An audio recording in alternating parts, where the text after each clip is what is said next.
Vamos falar sobre o Congresso Nacional de Milho e Sorgo, que foi realizado essa semana em Sete Lagoas, Minas Gerais, e um curso aí sobre manejo para combater percevejos nas lavouras foi um dos principais destaques. Para comentar sobre isso e fazer um balanço aí do evento, eu vou conversar agora com Glauber Silveira, diretor executivo da Abramilho, que já está aqui comigo. Glauber, muito obrigado, boa noite. Seja bem-vindo. Para a gente começar, qual o balanço que você faz? Foi positivo o evento? Com certeza, o congresso foi muito positivo, principalmente que a gente teve uma apresentação muito boa sobre principalmente o crescimento do milho, a importância do milho para o Brasil, né? Principalmente no momento que a gente tem observado um decréscimo do milho em alguns países, como é o caso da própria Ucrânia, que deve diminuir mais de 10 milhões de toneladas, Estados Unidos diminuindo a produção também.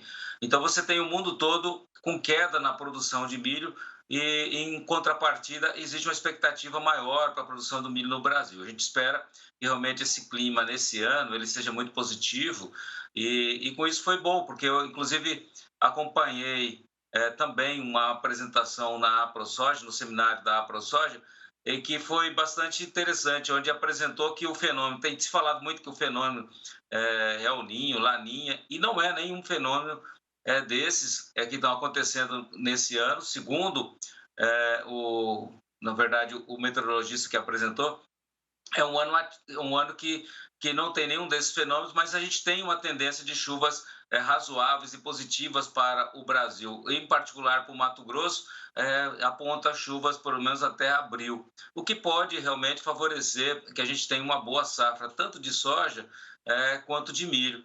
Enquanto que o mundo tende a diminuir. Você vê, saiu o resultado do SDA, né, recentemente, apontando os Estados Unidos com 3 milhões de toneladas a menos de soja e com isso criando uma pressão bastante forte, né, sobre o mercado brasileiro. O mundo todo vai estar olhando para o Brasil. E nesse congresso brasileiro lá de milho e sorgo foi muito importante por causa disso. O Ricardo Santin estava lá, inclusive eu fui mediador junto com ele, né, num bate-papo que eu bati um papo com ele, falando dessa questão da abertura do mercado para a China, se a gente vai ter falta de milho aqui internamente no Brasil, o que não vai acontecer, porque o Brasil produz muito mais milho do que consome, então muito importante que todos tenham essa visão. Agora, muitas vezes esse milho está deslocado, né? Ele muitas vezes está aqui no interior do Mato Grosso e você está precisando do milho no Nordeste, está precisando do milho em Santa Catarina. Então, o grande problema do Brasil hoje, que se chama logística. Então, isso foi muito bem debatido lá, ficou bastante. E o que eu achei interessante, Marcelo, é que um ponto que para mim estava assim meio que abandonado e foi tocado lá, que foi a questão do sorgo.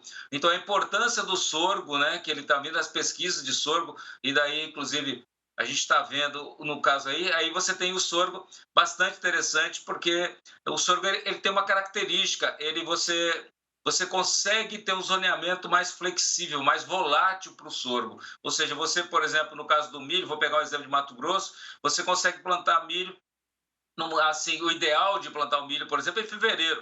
No caso do sorgo, você consegue ir até março, final de março, plantando o sorgo, e aí você tem boas produtividades ainda, quer dizer, o sorgo foi apresentado lá, essa questão do sorgo também para a ração animal, que você pode dar inclusive o grão inteiro, que você diminui daí custos com a trituração desse sorgo. Foi muito interessante, como o caso das palestras técnicas, como está falando ali, no caso do controle da cigarrinha, a importância, a gente debateu muito. E durante esse evento também, Marcelo, nós tivemos lá no Congresso uma coisa importante, que foi a Câmara Setorial de Milho e Sorgo se reunindo, e também da soja, tá? Então, foi muito bom, né? Devolvo para você, que acho que eu estou falando demais aqui. Importante que todos esses assuntos que você relacionou aqui, a gente já viu que, olha, foram assuntos importantíssimos aí no Congresso, né? Com certeza, os nossos amigos produtores aproveitaram bastante aí em Sete Lagoas, Minas Gerais, que é uma cidade muito bonita, que eu já tive presente aí também. Agora, quando você toca no assunto das pragas, é importante a gente destacar as novas tecnologias, né, que tem nos últimos anos sendo apresentadas aí pela Embrapa, outros institutos de pesquisa, e no caso aí do milho, a gente sabe que a gente tem conseguido um avanço muito importante nos últimos anos no combate a essas pragas, né? E isso foi discutido também durante o evento. Na sua opinião, a gente tem conseguido avançar nessas questões aí? Olha, com certeza a Embrapa ela é muito importante nesse setor. A gente tem muita questão do milho, né? Como você diz, percevejo, você tem a cigarrinha, tem várias pragas, a própria lagarta, né? Veja a dificuldade que a gente tinha, por exemplo, de controlar, por exemplo, lagarta, helicoverpa e a própria lagarta do cartucho. A gente tinha uma dificuldade muito grande de controlar isso, porque aquilo dava lá no cartucho, para você atingir o cartucho com um produto, né? Você precisava usar uma cauda muito pesada, muito elevada, tinha que usar 200 litros de água por hectare, o que para a agricultura hoje é muito, porque você consegue fazer pulverizações aí com 10 litros, 50 litros, então imagina você fazer com 200 litros, uma lavoura, o dispêndio de água era muito grande. Com a biotecnologia, né, com essa tecnologia toda de resistência desses insetos, dessas plantas aos insetos, isso é muito positivo, né? Mas é muito importante também, sempre quando a gente está falando sobre isso, se falar do refúgio, da importância para que você não perca essa tecnologia, né? Que você se faça o refúgio, ou seja, que aquela área ao lado, aquela área próxima, sem você ter aquela tecnologia, ou seja, sem a resistência da planta ao inseto. Então, isso foi muito importante, mas agora, Marcelo, o grande tema que chama muita atenção, claro que a gente tem outras pragas, como você está falando aí do percevejo, a gente tem outras pragas que são importantes, mas hoje a grande dificuldade, a grande preocupação que a gente tem, que a Abramilho tem, né, e eu estou lá toda semana discutindo, eu, o Daniel, né? Então, a gente está falando do nosso presidente Otávio, a gente está todo momento fazendo reuniões com o Ministério, inclusive lá a gente teve uma reunião importante com o Ministério da Agricultura, lá durante esse congresso, onde se falou sobre a importância das ações, né, de se mitigar a pressão de cigarrinha. A cigarrinha ela tem aumentado demais no Brasil, ela já é um problema muito sério em Santa Catarina, um problema em Goiás muito problemático, no caso do Paraná também, no Mato Grosso. E a gente tem visto dificuldades, por exemplo, de milho, de variedades que sejam resistentes, que sejam tolerantes à cigarrinha. Então, não existe uma bala de prata, não existe uma fórmula pronta, por isso nós estamos bastante preocupados e a gente tem orientado a todo momento, e por isso aproveito esse canal, aproveito, na verdade, esse programa, estamos assistindo nesse momento para pedir para que os produtores realmente não deixem milho tiguera. A gente tem observado bastante o milho tiguera, e o milho tiguera ele passa a ser um hospedeiro, claro que a cigarrinha está com o milho, e ela fica se reproduzindo ali.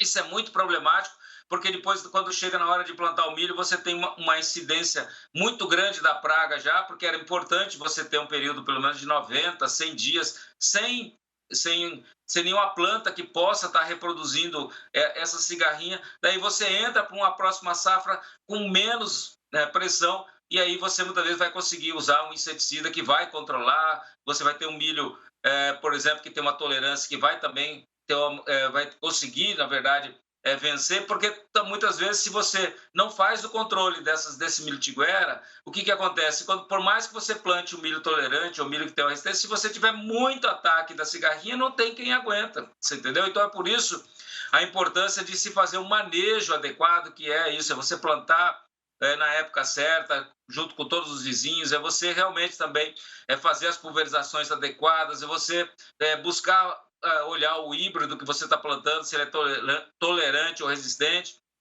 Então, é uma gama de fatores que a gente precisa usar porque senão a cigarrinha ela pode se tornar uma praga muito severa no Brasil, a título do que aconteceu, por exemplo, com a ferrugem da soja, causando bilhões de prejuízos, né, ao país, ao produtor, e a gente sabe que no momento que o mundo todo tem uma expectativa muito grande para o milho. Então, qualquer 5 milhões de toneladas que se perde aí é muita coisa. O Brasil tem um consumo de 80 milhões de toneladas, nós temos a expectativa de colher mais de 120 milhões na próxima safra, mas nós não podemos. O mundo todo está com essa expectativa, porque nós exportamos também a cigarrinha, nós exportamos mais de 8 milhões de toneladas para o Irã, nós estamos exportando para o Japão. Agora, por exemplo, a China abre o mercado. Então, a gente tem a oportunidade de estar fornecendo milho, esse instrumento milho que se transforma em carne, tão importante. Por isso, eu acho que essa discussão foi fundamental. E o interessante, Marcelo, que quando você fala do sorgo, o sorgo, por exemplo, ele não reproduz a cigarrinha. Por isso é muito interessante, porque ele não reproduz a cigarrinha, então ele não é um hospedeiro ali, por mais que isso é muito positivo também, mais um ponto positivo do sorgo. E a gente tem outras culturas, né, que também deve ser discutido, como é o caso do trigo. Lá foi apresentado, e aqui eu quero chamar a atenção, Marcelo, para você entender, é que o trigo, no Cerrado, nós já temos experimentos ali, já foi apresentado no Embrapa, de colher mais de 8 toneladas por hectare. Veja que coisa maravilhosa, né? Você plantar o milho, né? O trigo, no caso, o trigo um produto assim tão consumido e que o Brasil importa ainda. O canto interessante é que a gente está domesticando esse trigo e está plantando trigo no Cerrado. Que coisa maravilhosa. E a gente pode dizer, mas o Brasil daqui a pouco ser autossuficiente de trigo, com trigo de excelente qualidade, né? E aqui no Mato Grosso sempre teve um senhor, o senhor Hortêncio, que era da Emater, que inclusive aposentou agora. Ele brigou a vida inteira para que o trigo se implantasse, no caso, aqui no Mato Grosso, na região centro-oeste, e agora isso está virando uma realidade. O que precisa agora é de moinho, precisa vir moinho, porque daí isso vira, realmente a gente vai poder estar comendo o trigo do centro-oeste aí, espalhado no Brasil inteiro, com alta produtividade.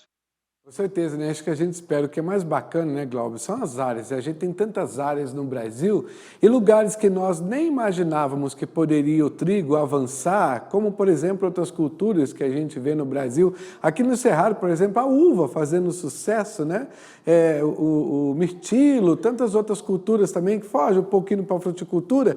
Ou seja, exatamente, né? Aproveitar muito bem o solo, saber onde a gente consegue avançar, né? Progredir com essas culturas, e o Brasil tem espaço para tudo isso. Basta querer, tem tecnologia, tem pesquisa. O que a gente tem de melhor é esse país rico e imenso que alimenta o mundo inteiro. Eu quero agradecer muito a sua participação aqui conosco. Foi um evento maravilhoso aí em Sete Lagoas, né?